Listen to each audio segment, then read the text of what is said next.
Shalom, salam sejahtera untuk kita semua.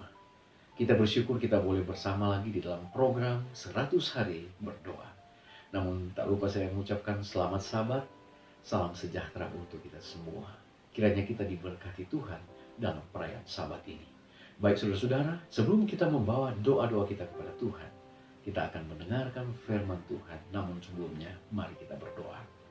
Bapa yang baik, kami rindu untuk mendengarkan firman-Mu saat ini.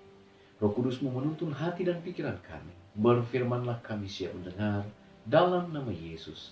Amin. Pembahasan kita pada saat ini adalah sustained by the word, atau dikuatkan, diteguhkan oleh firman. Seorang yang bernama Jeremiah Denton, selama 7 tahun dia mengalami akan satu pengalaman hidup yang mengerikan. Mengapa saudara-saudara? Dia adalah seorang tentara Amerika yang ditawan oleh tentara Vietnam dan dimasukkan ke dalam penjara.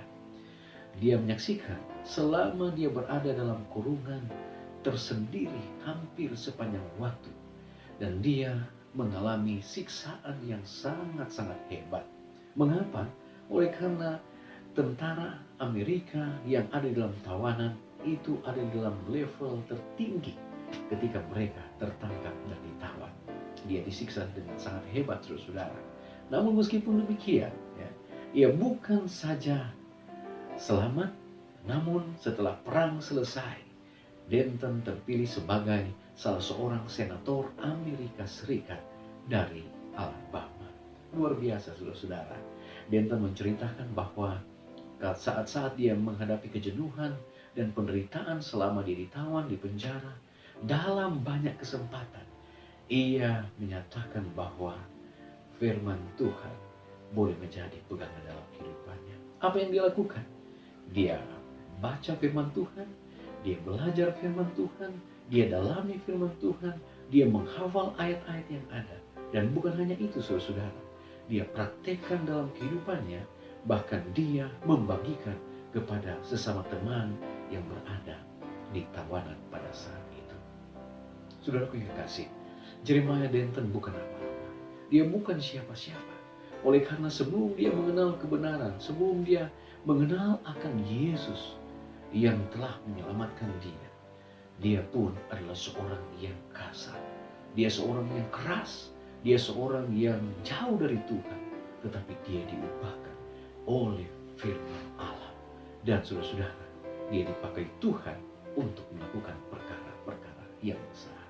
Benar apa yang dikatakan firman Tuhan di dalam 2 Timotius 3 ayat 16, segala tulisan yang diilhamkan Allah memang bermanfaat untuk mengajar, untuk menyatakan kesalahan, untuk memperbaiki kelakuan, dan untuk mendidik orang di dalam kebenaran. Dan inilah yang dialami oleh Denton. Dia telah diajar oleh Roh Kudus melalui firman Tuhan. Dia tahu mana yang salah. Dia juga diperbaiki sehubungan dengan kehidupannya. Dan dia dididik di dalam kebenaran akan firman Allah. Denton mengalami satu perubahan yang besar saat dia mengandalkan firman Tuhan, mempraktekkan firman Tuhan di dalam kehidupannya setiap hari. Di dalam Matius pasal yang keempat ayat 1 sampai 4, di sana diceritakan, maka Yesus dibawa oleh Roh ke padang gurun untuk dicobai iblis. Dan setelah berpuasa 40 hari 40 malam, akhirnya laparlah Yesus. Lalu datanglah si pencoba dan berkata kepadanya, jika engkau anak Allah, perintahkanlah supaya batu-batu ini menjadi roti. Tetapi Yesus menjawab, ada tertulis, manusia hidup bukan dari roti saja, tetapi dari setiap firman yang keluar dari mulut Allah. Yesus, anak Allah, dalam kemanusiaannya, dia pun menghadapi tantangan, bahkan cobaan dari iblis. Dalam keadaan lemah, dalam keadaan lapar, dalam keadaan fisik yang sudah sangat lelah, dia dicobai oleh iblis. Tetapi Yesus berkata bahwa manusia itu bukan hidup dari roti saja, tetapi dari setiap firman yang keluar dari mulut Allah. Ellen G. White dia menuliskan seperti ini di dalam Kerinduan Segala Zaman jilid 1 halaman 141. Yesus menghadapi setan dengan ucapan kitab suci. Ada tertulis, dalam setiap pencobaan, senjata perangnya ialah sabda Allah. Setan menuntut dari Kristus sesuatu mujizat sebagai tanda keilahiannya. Akan tetapi, yang lebih besar daripada semua mujizat, yaitu persandaran yang kokoh kepada firman Tuhan. Dan itu adalah satu tanda yang tidak dapat dibantah. Selama Kristus berpegang teguh kepada pendirian ini, penggoda itu tidak dapat menarik keuntungan. Luar biasa, saudara-saudara. Saat kita dalam kehidupan di dunia ini, menghadapi situasi yang sulit saat ini, ada begitu banyak cobaan, ada begitu banyak tantangan yang pasti setan tawarkan kepada kita. Bukankah Jeremiah Denton telah menang menghadapi cobaan dan tantangan kehidupannya? Bukankah Yesus ketika pun dia dicobai oleh iblis menggunakan firman yang menjadi pegangan di dalam kehidupannya? Bagaimana dengan saudara dan saya? Saudaraku yang kekasih, di dalam Kerinduan Segala Zaman, jilid 1 halaman 161 alinea pertama dikatakan, kita di akhir zaman ini akan menghadapi tantangan yang sangat besar. Setan akan melipat gandakan akan setiap kemampuannya untuk menjatuhkan umat-umat Allah dengan tantangan-tantangan sehubungan dengan kebenaran. Nyonya White kembali menuliskan di dalam Kerinduan Segala Zaman, jilid 1 halaman 161 alinea pertama, dalam peperangan besar yang terakhir dengan setan kelak, orang-orang yang setia kepada Allah akan melihat segenap andalan duniawi hilang lenyap. Mereka itu akan dilarang untuk berjual beli. Akan diperintahkan nanti bahwa mereka itu akan dibunuh.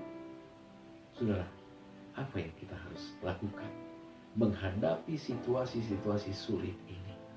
Kita hanya akan menang apabila kita menggunakan firman ada tertulis. Perlindungan, penyertaan Tuhan akan menjadi bagian dari umat-umat yang selalu bersandar kepada firman-Nya. Nah, saudaraku yang kekasih, apa yang harus kita lakukan? Firman Tuhan di dalam Mazmur 55:23, serahkanlah khawatirmu kepada Tuhan, maka Ia akan memelihara engkau. Tidak untuk selama-lamanya dibiarkannya orang benar itu goyah.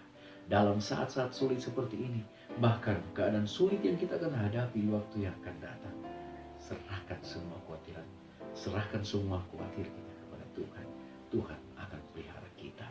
Kutipan terakhir di dalam letter halaman 66, 26 Juni 1901. Rekan-rekan sekerja saya, jangan biarkan keberanian Anda menjadi lemah.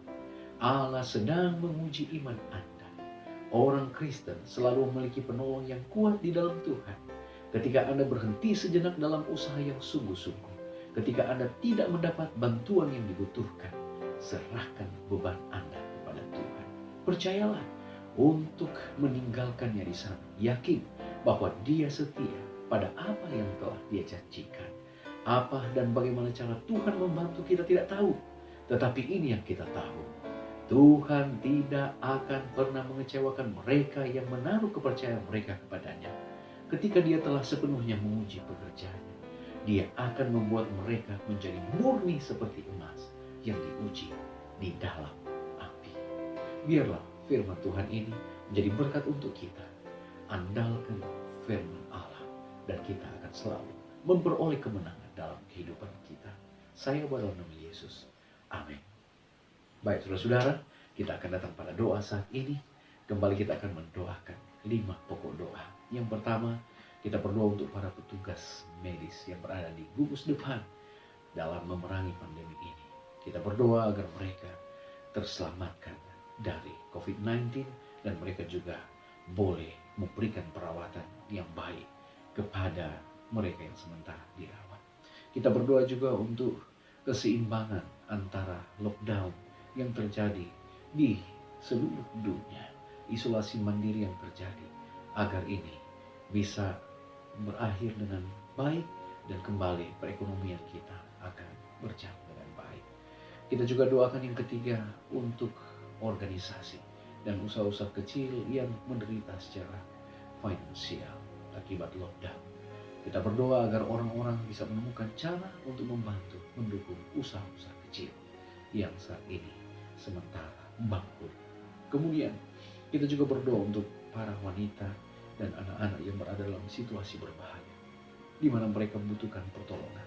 Kita berdoa agar ada cara untuk menjangkau mereka yang rentan dan lemah di komunitas di mana kita berada. Yang kelima, kita berdoa bagi mereka yang bekerja di bank, di toko-toko, dan juga pompa bensin, para pebisnis lainnya.